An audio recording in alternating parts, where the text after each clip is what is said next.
what we've asked each of the candidates to do is to address the issue that we're talking about tonight, I guess in two ways.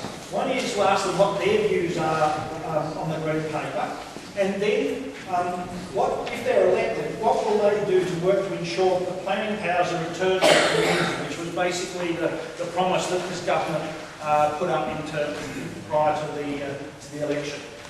And this basically will give you some sort of feel, hopefully, of each of the candidates. We're not going to be able to have questions because we're running short of time, so we'll have a 5-minute presentation from each of the candidates, and then please stick around and ask questions of the candidates.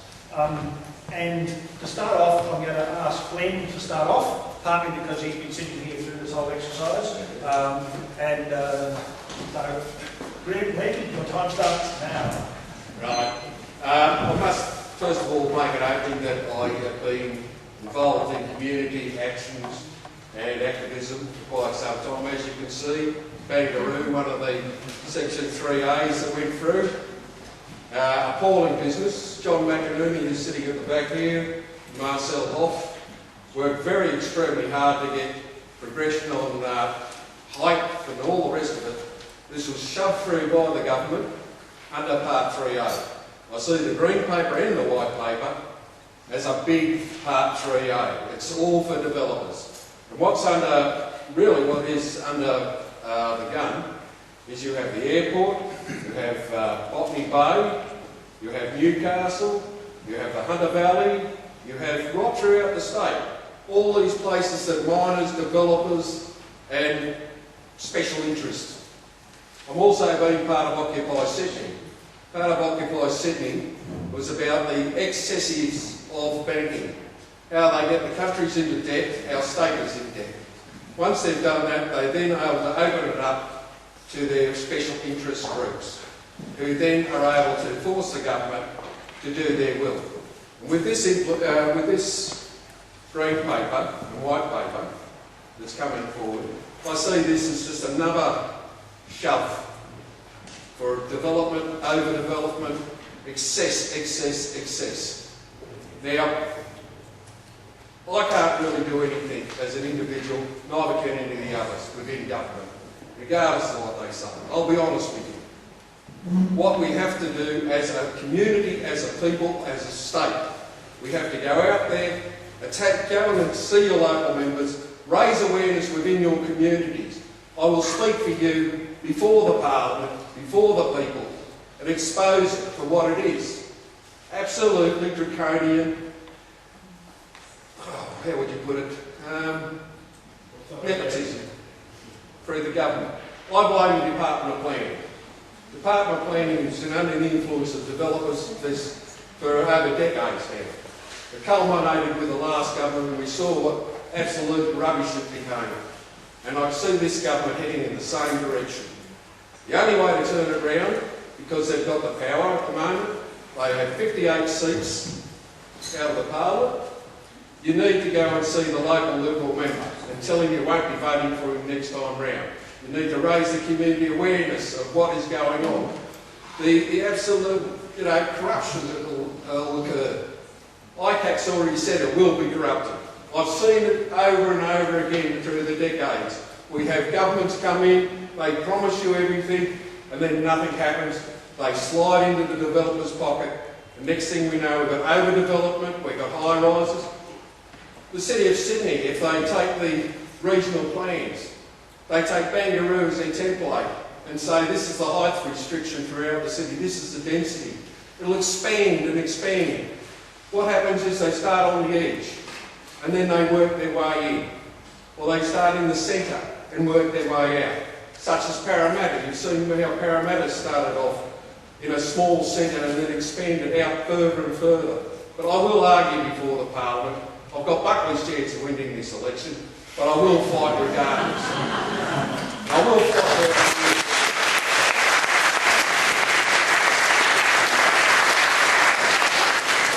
Thank you, Glenn. Next person I'd like to address us is Alex Gage. Thank you.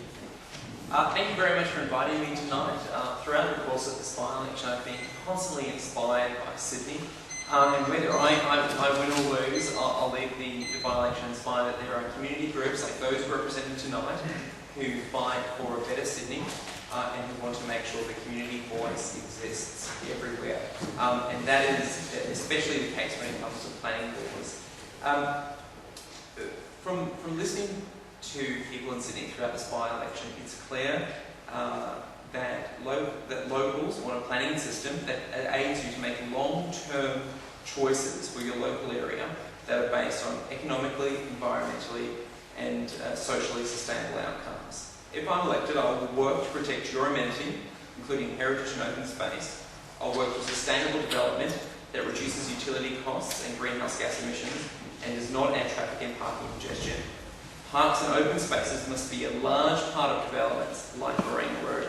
On a separate note of Strasbourg, I'm someone who grew up in apartments, and as an apartment dweller, I want to make sure that developers cannot gain control of your apartment buildings, and I want to ensure that the decisions that affect people's homes are made fairly, and I will work towards Strasbourg reform as well. With regards to the Green Paper, I share the community's concerns that the proposals do not give effective community consultation or direct participation throughout the planning process.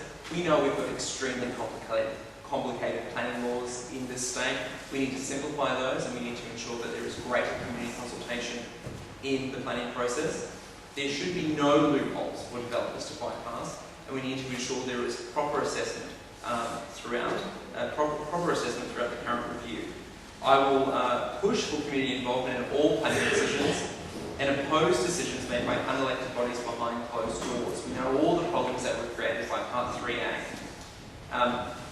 Another concern that many have expressed to me, outlined in the current Green Paper, is the regional planning boards, which are made up of local and state government bureaucrats, to make long-term strategic planning decisions, like rezoning, for example, without any input from democratically elected councillors. I'd like to see a system similar to what they have in Metro Vancouver, where the councillors which we elect, and there are 3 of them here tonight, Councillor Thukas, Councillor Downey and Councillor Mann, actually play a part in that. We've elected our council to play a part in planning, and I'd like to see that continues. I'd also like to see the involvement of community groups, such as all those represented tonight throughout the planning process. You know your local area, and you should be involved in its future.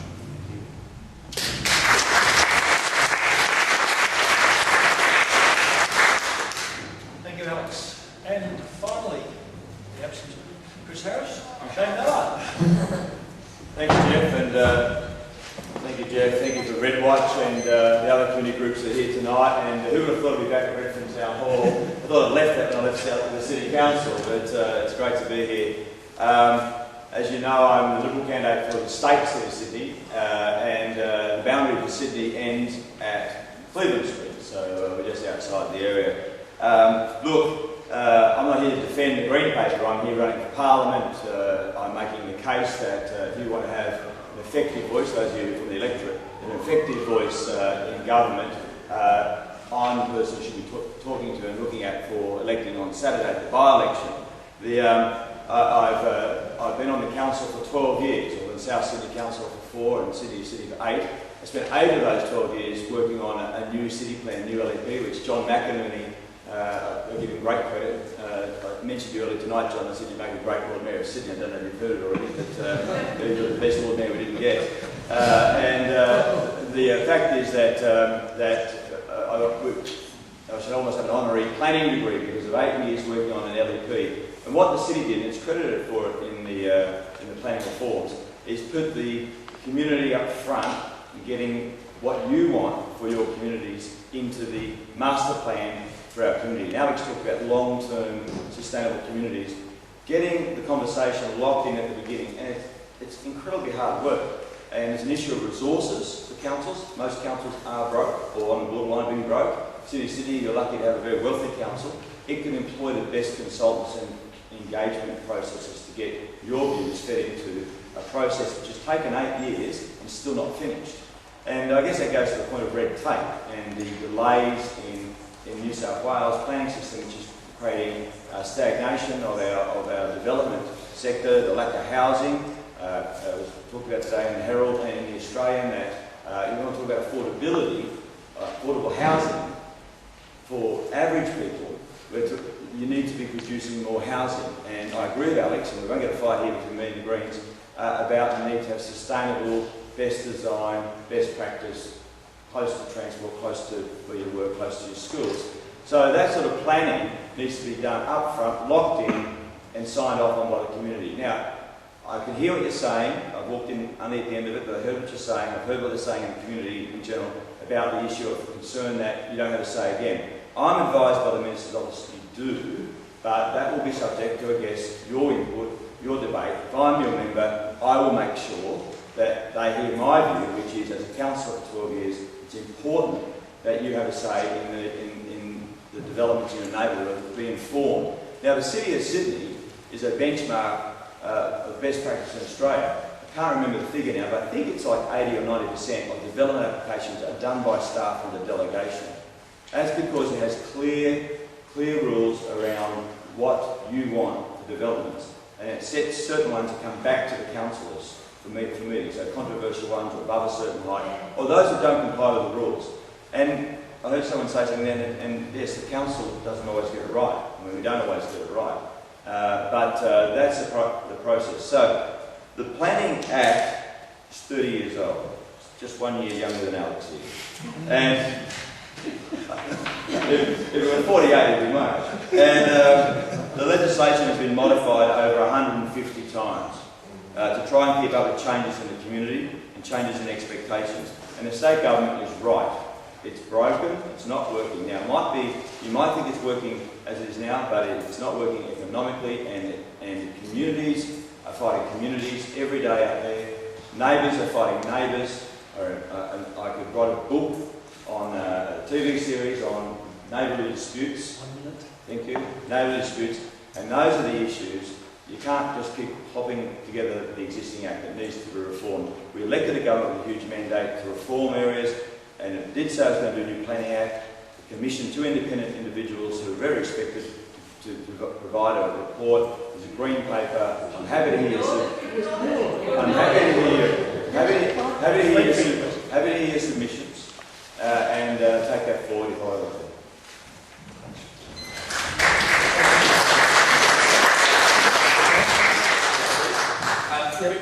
Chris Harris, we were previously at another function where we were asked to speak on 3 different topics and select topics. I selected digital economy, Shane selected transport, public transport. Chris did select planning, and he spoke very passionately about the importance for community involvement and community engagement throughout planning. And I'm sure his views were represented as well by Councillor Dowling tonight.